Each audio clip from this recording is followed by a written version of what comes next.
Mysteries await just a page away. Ready to dive in? Welcome to The Book Reader, where stories unfold one enchanting page at a time. Subscribe now and unlock the magic. Part 3. Mergers. Chapter 18. Wednesday, June 18th. Salander awoke with a start from a dreamless slumber. She felt faintly sick. She did not have to turn her head to know that Mimi had left already for work, but her scent still lingered in the stuffy air of the bedroom. Salander had drunk too many beers the night before with the evil fingers at the mill. Mimi had turned up not long before closing time and come home with her and into bed. Salander, unlike Mimi, had never thought of herself as a lesbian. She had never brooded over whether she was straight, gay, or even bisexual. She did not give a damn about labels, did not see that it was anyone else's business whom she spent her nights with. If she had to choose, she preferred guys, and they were in the lead, statistically speaking. The only problem was finding a guy who was not a jerk and one who was also good in bed. Mimi was a sweet compromise, and she turned Salander on. They had met in a beer tent at the Pride Festival a year ago, and Mimi was the only person that Salander had introduced to the evil fingers. But it was still just a casual affair for both of them. It was nice lying close to Mimi's warm, soft body, and Salander did not mind waking up with her and their having breakfast together. Her clock said it was 9:30, and she was wondering what could have woken her when the doorbell rang again. She sat up in surprise. No one had ever rung her doorbell at this hour. Very few people rang her doorbell at all. She wrapped a sheet around her and walked unsteadily to the hall to open the door. She stared straight into the eyes of Michael Blomkvist, felt panic race through her body, and took a step back. "Good morning, Fröken Salander," he greeted her cheerfully. "It was a late night, I see. Can I come in?" Without waiting for an answer, he walked in, closing the door behind him. He regarded with curiosity the pile of clothes on the hall floor and the rampart of bags filled with newspapers. Then he peered through the bedroom door while Salander's world started spinning in the wrong direction. "How? What? Who?" Blomkvist looked at her bewilderment with amusement. "I assumed that you would not have had breakfast yet, so I brought some filled bagels with me. I got one with roast beef, one with turkey and Dijon mustard, and one vegetarian with avocado, not knowing your preference." He marched into her kitchen and started rinsing her coffee maker. "Where do you keep coffee?" he said. Salander stood in the hall as if frozen until she heard the water running out of the tap. She took 3 quick strides. "Stop. Stop at once." She realized that she was shouting and lowered her voice. "Damn it all, you can't come barging in here as if you owned the place. We don't even know each other." Blomkvist paused, holding a jug, and turned to look at her. "Wrong. You know me better than almost anyone else does. Isn't that so?" He turned his back on her and poured the water into the machine. Then he started opening her cupboards in search of coffee. "Speaking of which, I know how you do it. I know your secrets." Salander shut her eyes, wishing that the floor would stop pitching under her feet. She was in a state of mental paralysis. She was hung over. This situation was unreal, and her brain was refusing to function. Never had she met one of her subjects face to face. "He knows where I live." He was standing in her kitchen. This was impossible. It was outrageous. "He knows who I am." She felt the sheet slipping, and she pulled it tighter around her. He said something, but at first she didn't understand him. "We have to talk," he said again. "But I think you'd better take a shower first." She tried to speak sensibly. "You listen to me. If you're thinking of making trouble, I'm not the one you should be talking to. I was just doing a job. You should talk to my boss." He held up his hands. "A universal sign of peace, or I have no weapon. I've already talked to Armansky. By the way, he wants you to ring him. You didn't answer his call last night." She did not sense any threat, but she still stepped back a pace when he came closer, took her arm and escorted her to the bathroom door. She disliked having anyone touch her without her leave. "I don't want to make trouble," he said. "But I'm quite anxious to talk to you." After you're awake, that is. The coffee will be ready by the time you put on some clothes. First, a shower. Vamoose. Passively she obeyed. Lisbeth Salander is never passive, she thought. She leaned against the bathroom door and struggled to collect her thoughts. She was more shaken than she would have thought possible. Gradually she realized that a shower was not only good advice but a necessity after the tumult of the night. When she was done, she slipped into her bedroom and put on jeans and a t-shirt with the slogan "Armageddon was yesterday. Today we have a serious problem." After pausing for a second, she searched through her leather jacket that was slung over a chair. She took the taser out of the pocket, checked to see that it was loaded, and stuck it in the back pocket of her jeans. The smell of coffee was spreading through the apartment. She took a deep breath and went back to the kitchen. "Do you never clean up?" he said.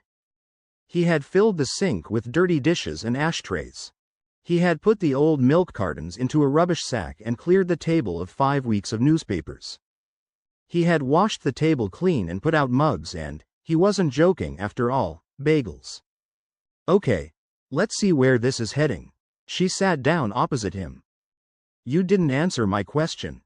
Roast beef, turkey, or vegetarian?" "Roast beef." "Then I'll take the turkey." They ate in silence, scrutinizing each other. When she finished her bagel, she also ate half of the vegetarian one. She picked up a crumpled pack of cigarettes from the windowsill and dug one out. He broke the silence. "I may not be as good as you at investigations, but at least I've found out that you're not a vegetarian or, as Herr Frode thought, anorexic. I'll include that information in my report." Salander stared at him, but he looked so amused that she gave him a crooked smile. The situation was beyond all rhyme or reason. She sipped her coffee. He had kind eyes. She decided that whatever else he might be, he did not seem to be a malicious person. And there was nothing in the pie she had done that would indicate he was a vicious bastard who abused his girlfriends or anything like that. She reminded herself that she was the one who knew everything. Knowledge is power. "What are you grinning at?" she said. "I'm sorry. I had not in fact planned to make my entrance in this way. I didn't mean to alarm you. But you should have seen your face when you opened the door. It was priceless." Silence. To her surprise, Salander found his uninvited intrusion acceptable, well, at least not unpleasant. "You'll have to think of it as my revenge for your poking around in my personal life," he said. "Are you frightened?" "Not the least bit," Salander said. "Good. I'm not here to make trouble for you.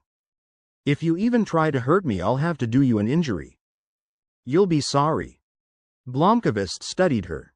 She was barely 4'11" and did not look as though she could put up much resistance if he were an assailant who had forced his way into her apartment. But her eyes were expressionless and calm. "Well, that won't be necessary," he said at last. "I only need to talk to you. If you want me to leave, all you have to do is say so.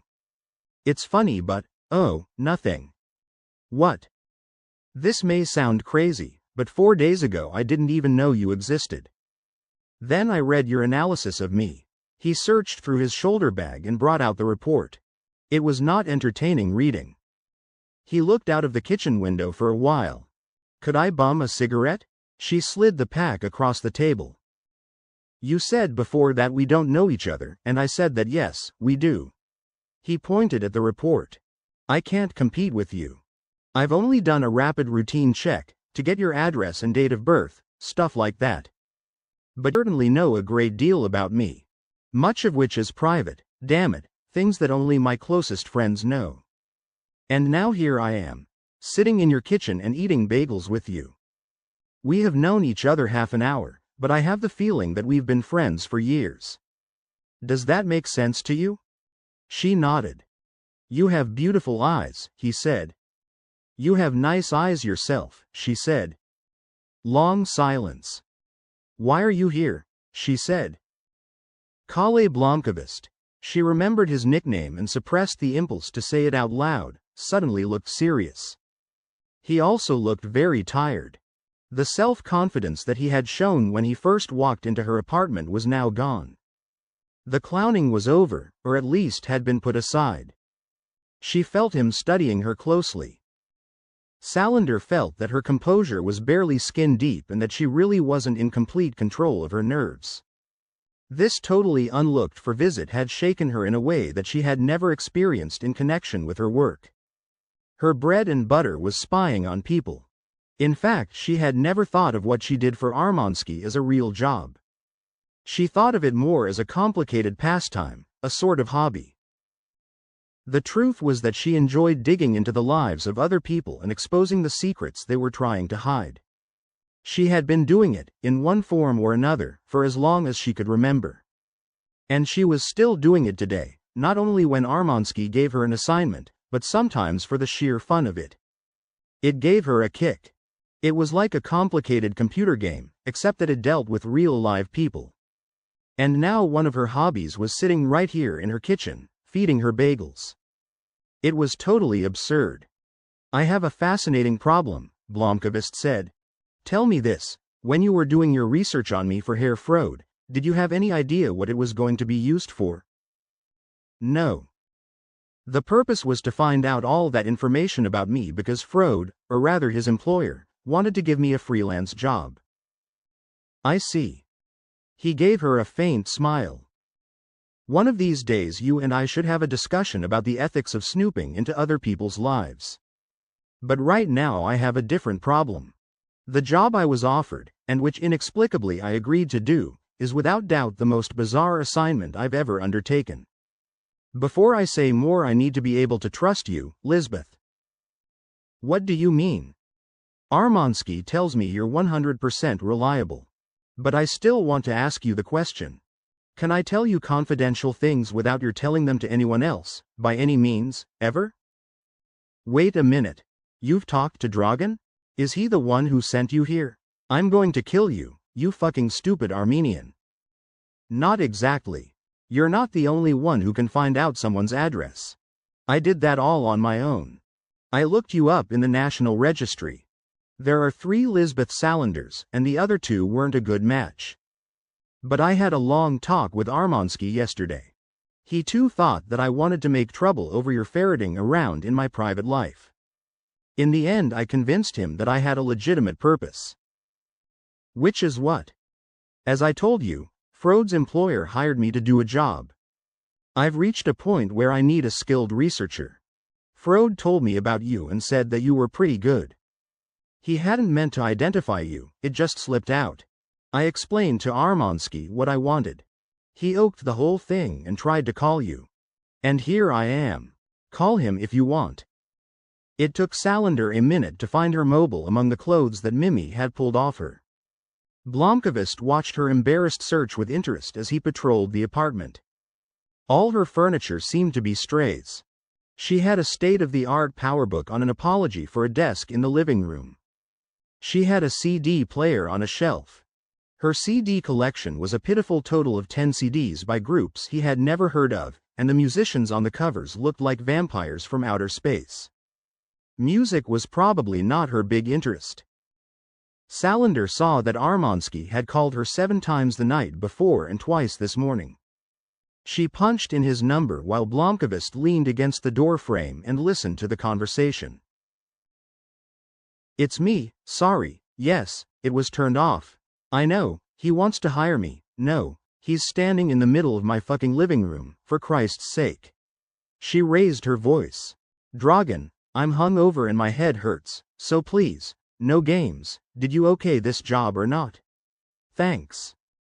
Salander looked through the door to the living room at Blomkvist pulling out CDs and taking books off the bookshelf.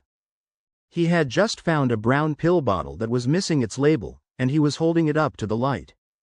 He was about to unscrew the top, so she reached out and took the bottle from him. She went back to the kitchen and sat down on a chair, massaging her forehead until he joined her. "The rules are simple," she said. "Nothing that you discuss with me or with Armansky will be shared with anyone at all. There will be a contract which states that Milton Security pledges confidentiality. I want to know what the job is about before I decide whether I want to work for you or not. That also means that I agree to keep to myself everything you tell me, whether I take the job or not, provided that you're not conducting any sort of serious criminal activity. In which case, I'll report it to Dragan, who in turn will report it to the police. Fine. He hesitated. Armansky may not be completely aware of what I want to hire you for. Some historical research, he said. Well, yes, that's right. I want you to help me to identify a murderer. It took Blomkvist an hour to explain all the intricate details in the Harriet Wenger case. He left nothing out. He had Frode's permission to hire her, and to do that he had to be able to trust her completely. He told her everything about Cecilia Wenger and that he had found her face in Harriet's window. He gave Salander as good a description of her character as he could. She had moved high up on the list of suspects, his list. But he was still far from believing that she could be in any way associated with a murderer who was active when she was still a young woman. He gave Salander a copy of the list in the date book. Magda, 32,016. Sarah, 32,109. R. J. 30,112. R. L. 32,027. Mari, 32,018. And he gave her a copy of the verses from Leviticus. What do you want me to do? I've identified the RJ, Rebecca Jacobson. He told her what the 5 figure numbers stood for. If I'm right, then we're going to find 4 more victims: Magda, Sarah, Mari, and RL. You think they're all murdered? What I think is that we are looking for someone who, if the other numbers and initials also prove to be shorthand for 4 more killings, is a murderer who was active in the 50s and maybe also in the 60s. And who is in some way linked to Harriet Wenger. I've gone through back issues of the Hedestad Courier. Rebecca's murder is the only grotesque crime that I could find with a connection to Hedestad. I want you to keep digging, all over Sweden if necessary, until you make sense of the other names and verses. Salander thought in expressionless silence for such a long time that Blomkvist began to grow impatient. He was wondering whether he had chosen the wrong person when she at last raised her head. I'll take the job. But first you have to sign a contract with Armansky. Armansky printed out the contract that Blomkvist would take back to Hedestad for Frode's signature. When he returned to Salander's office, he saw how she and Blomkvist were leaning over her powerbook. He had his hand on her shoulder, he was touching her and pointing. Armansky paused in the corridor. Blomkvist said something that seemed to surprise Salander. Then she laughed out loud. Armansky had never once heard her laugh before, and for years he had been trying to win her trust. Blomkvist had known her for 5 minutes and she was practically giggling with him. He felt such a loathing for Blomkvist at that moment that he surprised himself. He cleared his throat as he stood in the doorway and put down the folder with the contract. Blomkvist paid a quick visit to the Millennium office in the afternoon. It was his first time back. It felt very odd to be running up those familiar stairs. They had not changed the code on the door, and he was able to slip in unnoticed and stand for a moment, looking around. Millennium's offices were arranged in an L shape. The entry was a hall that took up a lot of space without being able to be put to much use. There were 2 sofas there, so it was by way of being a reception area. Beyond was a lunchroom kitchenette, then cloakroom, toilets, and 2 storage rooms with bookshelves and filing cabinets. There was also a desk for an intern. To the right of the entry was the glass wall of Mom's studio, which took up about 500 square feet, with its own entrance from the landing. To the left was the editorial office, encompassing about 350 square feet, with the windows facing Gottgatan. Berger had designed everything, putting in glass partitions to make separate quarters for 3 of the employees and an open plan for the others. She had taken the largest room at the very back for herself, and given Blomkvist his own room at the opposite end. It was the only room that you could look into from the entry. No one had moved into it, it seemed. The third room was slightly apart from the others, and it was occupied by Sonny Magnusson, who had been for several years Millennium's most successful advertising salesman. Berger had handpicked him. She offered him a modest salary and a commission. Over the past year, it had not made any difference how energetic he was as a salesman. Their advertising income had taken a beating and Magnusson's income with it. But instead of looking elsewhere, he had tightened his belt and loyally stayed put. Unlike me, who caused the whole landslide, Blomkvist thought. He gathered his courage and walked into the office. It was almost deserted. He could see Berger at her desk, telephone pressed to her ear. Monica Nielsen was at her desk, an experienced general reporter specializing in political coverage. She could be the most jaded cynic he had ever met. She'd been at Millennium for 9 years and was thriving. Henry Cortez was the youngest employee on the editorial staff. He had come as an intern straight out of JMK 2 years ago, saying that he wanted to work at Millennium and nowhere else.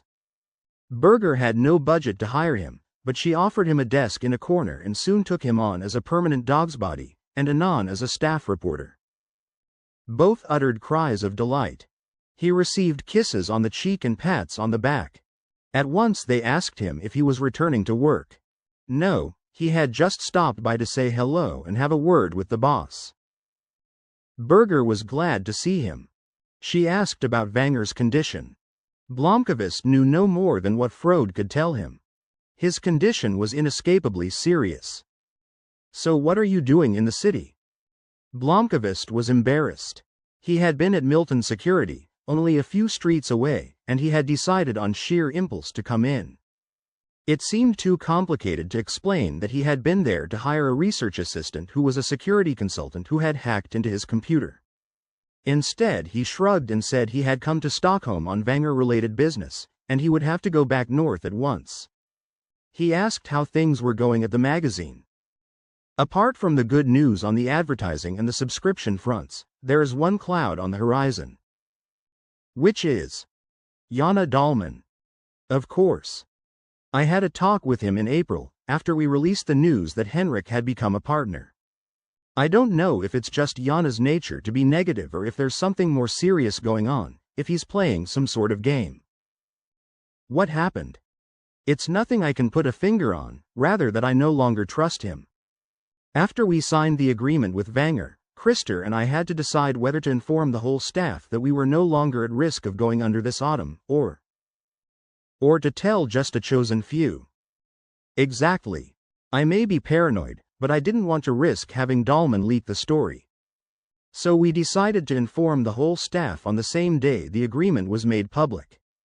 Which meant that we kept the lid on it for over a month. And? Well, that was the first piece of good news they'd had in a year. Everyone cheered except for Dahlman. I mean, we don't have the world's biggest editorial staff. There were 3 people cheering, plus the intern, and one person who got his nose out of joint because we hadn't told everybody earlier. He had a point. I know. But the thing is, he kept on bitching about the issue day after day, and morale in the office was affected. After 2 weeks of this shit, I called him into my office and told him to his face that my reason for not having informed the staff earlier was that I didn't trust him to keep the news secret. How did he take it? He was terribly upset, of course. I stood my ground and gave him an ultimatum: either he had to pull himself together or start looking for another job. And? He pulled himself together. But he keeps to himself, and there's a tension between him and the others. Christer can't stand him, and he doesn't hide it. What do you suspect Dahlman of doing? I don't know. We hired him a year ago, when we were first talking about trouble with Wennerström. I can't prove a thing, but I have a nasty feeling that he's not working for us. Trust your instincts. Maybe he's just a square peg in a round hole who just happens to be poisoning the atmosphere. It's possible. But I agree that we made a mistake when we hired him. Half an hour later he was on his way north across the locks at Slussen in the car he had borrowed from Frode's wife. It was a 10-year-old Volvo she never used. Blomkvist had been given leave to borrow it whenever he liked. It was the tiny details that he could easily have missed if he had not been alert. Some papers not as evenly stacked as he remembered. A binder not quite flush on the shelf. His desk drawer closed all the way. He was positive that it was an inch open when he left. Someone had been inside his cottage. He had locked the door, but it was an ordinary old lock that almost anyone could pick with a screwdriver, and who knew how many keys were in circulation. He systematically searched his office, looking for what might be missing. After a while he decided that everything was still there. Nevertheless, someone had been in the cottage and gone through his papers and binders. He had taken his computer with him, so they had not been able to access that. Two questions arose. Who was it? And how much had his visitor been able to find out? The binders belonged to the part of Wanger's collection that he brought back to the guest house after returning from prison. There was nothing of the new material in them. His notebooks in the desk would read like code to the uninitiated, but was the person who had searched his desk uninitiated? In a plastic folder on the middle of the desk he had put a copy of the date book list and a copy of the verses. That was serious. It would tell whoever it was that the date book code was cracked. So who was it? Wanger was in the hospital. He did not suspect Anna. Frode? He had already told him all the details. Cecilia Wanger had cancelled her trip to Florida and was back from London, along with her sister. Blomkvist had only seen her once, driving her car across the bridge the day before. Martin Wanger. Harold Wanger. Birger Wanger. He had turned up for a family gathering to which Blomkvist had not been invited on the day after Wanger's heart attack. Alexander Wanger. Isabella Wanger. Whom had Frode talked to? What might he have let slip this time? How many of the anxious relatives had picked up on the fact that Blomkvist had made a breakthrough in his investigation? It was after 8 o'clock. He called the locksmith in Hedestad and ordered a new lock. The locksmith said that he could come out the following day. Blomkvist said he would pay double if he came at once. They agreed that he would come at around 10:30 that night and install a new deadbolt lock. Blomkvist drove to Frode's house. His wife showed him into the garden behind the house and offered him a cold pilsner, which he gratefully accepted. He asked how Henrik Wanger was. Frode shook his head. They operated on him. He had blockages in his coronary arteries. The doctors say that the next few days are critical. They thought about this for a while as they drank their pilsners. You haven't talked to him, I suppose? No. He's not well enough to talk. How did it go in Stockholm? The Salander girl accepted the job. Here's the contract from Milton Security. You have to sign it and put it in the post. Frode read through the document. She's expensive, he said. Henrik can afford it. Frode nodded. He took a pen out of his breast pocket and scrawled his name. It's a good thing that I'm signing it while he's still alive. Could you put it in the letterbox at Konsum on your way home? Blomkvist was in bed by midnight, but he could not sleep. Until now his work on Hedeby Island had seemed like research on a historical curiosity. But if someone was sufficiently interested in what he was doing to break into his office, then the solution had to be closer to the present than he had thought. Then it occurred to him that there were others who might be interested in what he was working on. Wanger's sudden appearance on the board of Millennium had not gone unnoticed by Wennerström. Or was this paranoia? Michael got out of bed and went to stand naked at the kitchen window, gazing at the church on the other side of the bridge. He lit a cigarette. He couldn't figure out Lisbeth Salander. She was altogether odd. Long pauses in the middle of the conversation. Her apartment was messy, bordering on chaotic. Bags filled with newspapers in the hall. A kitchen that had not been cleaned or tidied in years. Clothes were scattered in heaps on the floor. She had obviously spent half the night in a bar. She had love bites on her neck and she had clearly had company overnight. She had heaven knows how many tattoos and 2 piercings on her face and maybe in other places. She was weird. Armansky assured him that she was their very best researcher, and her report on him was excruciatingly thorough. A strange girl. Salander was sitting at her powerbook, but she was thinking about Michael Blomkvist. She had never in her adult life allowed anyone to cross her threshold without an express invitation, and she could count those she had invited on one hand. Blomkvist had nonchalantly barged into her life, and she had uttered only a few lame protests. Not only that, he had teased her. Under normal circumstances, that sort of behavior would have made her mentally cock a pistol. But she had not felt an iota of threat or any sort of hostility from his side. He had good reason to read her the riot act, even report her to the police. Instead, he had treated even her hacking into his computer as a joke. That had been the most sensitive part of their conversation. Blomkvist seemed to be deliberately not broaching the subject, and finally she could not help asking the question. "You said that you knew what I did. You've been inside my computer. You're a hacker. How do you know that?"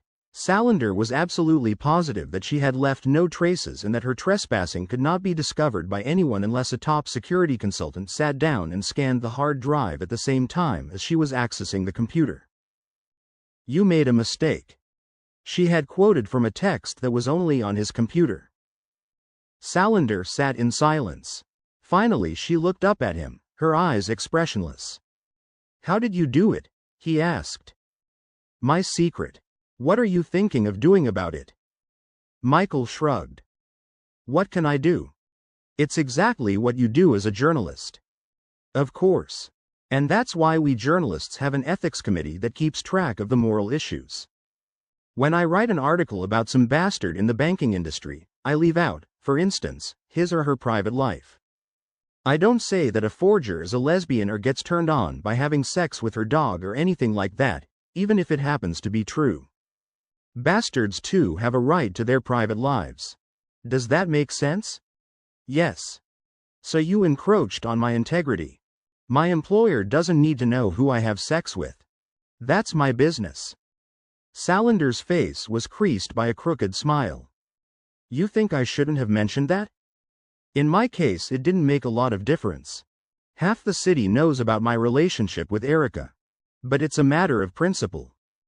In that case, it might amuse you to know that I also have principles comparable to your ethics committees. I call them Salander's principles. One of them is that a bastard is always a bastard, and if I can hurt a bastard by digging up shit about him, then he deserves it."